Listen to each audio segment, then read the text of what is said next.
Another day, another hair transformation. Bali, ang pinagawa nga po pala sa atin ni client is Librand Color plus Miracle Treatment. Kaya naman kung hairdresser ka, salon owner ka, or future hairdresser ka at nais mo matutunan about sa hair, just keep on watching dahil may bibigyan ko sa inyo mga tips and technique kung paano nyo yan ma-achieve. At kung hindi nyo nga po alam, ito nga po pala yung pinanggalingan ng hair status ni client bago siya magpagawa sa amin. At kung mapapansin nyo naman, black talaga yung hair ni client dito at more than 1 year na nga din pala siyang hindi nakakapagpariban. Kaya naman dito, in-applyan ko muna ng rebonding cream number 1 yung pinaka-regrowth part niya. And regarding nga po pala sa pagbababad ng gamot o rebonding cream number 1, half inch away from the scalp. At inaabot nga po pala kami ng 2 to 3 hours depende po sa hair strand ng mga client namin.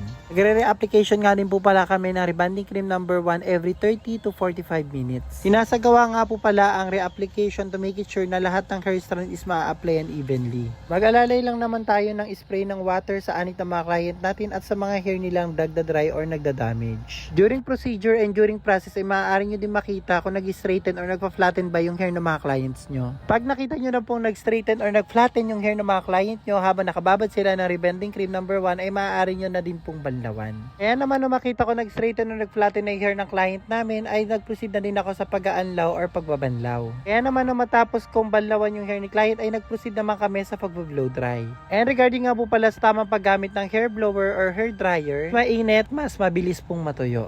Make sure lang din na the moment na binoblower natin yung hair ng mga client natin ay wag nating itututok sa isang area or sa kanilang anit. Mas maganda kung isi-shake or aalugin natin yung blower the moment na ginagamit natin ito para hindi mapaso yung kanilang mga anit or yung kanilang mga ulo.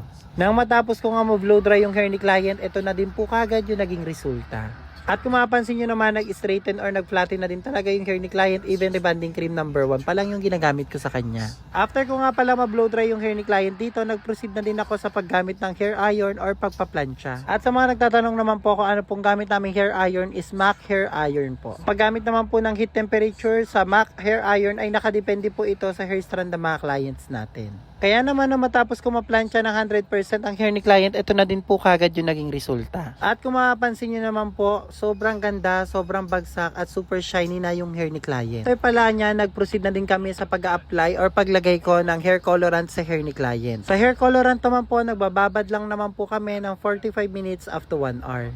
Pag nakita nyo na naging visible or kumulay na yung hair colorant na in-apply nyo sa hair ng mga client nyo ay maaari nyo na din naman pong banlawan. Kaya naman na makita kong kumulay na or tumalab na yung hair colorant na in-apply ko kay client ay nagbanlaw na din ako at nag-blow dry. At after ko nga ma-blow dry yung hair ni client at yun na din kagad yung naging resulta ng kanyang hair. Kung makakapansin nyo naman, nag-straighten at nag-flatten na din talaga. Siyempre gusto ko pang gumanda, gusto kong kumintap at gusto ko maging powerful pa ang hair ni client kaya naman nag-proceed na ako sa pag-apply ng Miracle Treatment. Make sure lang kung gagamit po kayo ng Miracle Treatment, kailangan nasa open space or open area po kayo. Bawal po siya sa kulog na area or closed door. Binababad nga po pala ang Miracle Treatment usually 30 minutes up to 1 hour. After ko nga pala mababad yung hair ni client, nag-proceed na din kagad ako sa pag-blow dry at ito na din po kagad yung naging resulta ng kanyang hair. Kaya naman na matapos kong i-blow dry yung hair ni client, nag-proceed na din ako sa pag-hair iron or pagpaplansya at ito na din po kagad yung naging resulta ng kanyang hair. At kung mapapansin nyo, achieve na namin yung hair na pang commercial, pangarap na buhok ng karamihan, ngunit iilan lang po ang nabibiyayaan. Kaya naman po sa lahat na nagtatanong kung saan po yung location po namin, Banaba Street, Balon Anito, Mariveles, Bataan. Pwede po kayo mag-chat or mag-PM sa aming mismong page, Unique Happy Salon Spa, Mariveles, Bataan. Yan yun rin po makikita yung prices po na services po namin at the same time yung exact location po namin. Para naman po sa lahat ng interesado regarding po sa mga products na ginagamit namin sa hair ng mga client namin, kung bakit namin na-achieve yung soft, shiny, silky, bounce, and straight. Don't worry mga bida, lahat ng mga products na ginagamit namin ay maaari yung ma-avail sa Orange app at sa Black app. Kaya naman kung makapanood nyo to sa aming mismong page or sa aking mismong account, ilalagay ko na lang po yung link ng product sa comment section and caption. Make sure na manood ng mga tutorial video kung paano po siya gamitin. Thank you so much for watching and don't forget to like and follow.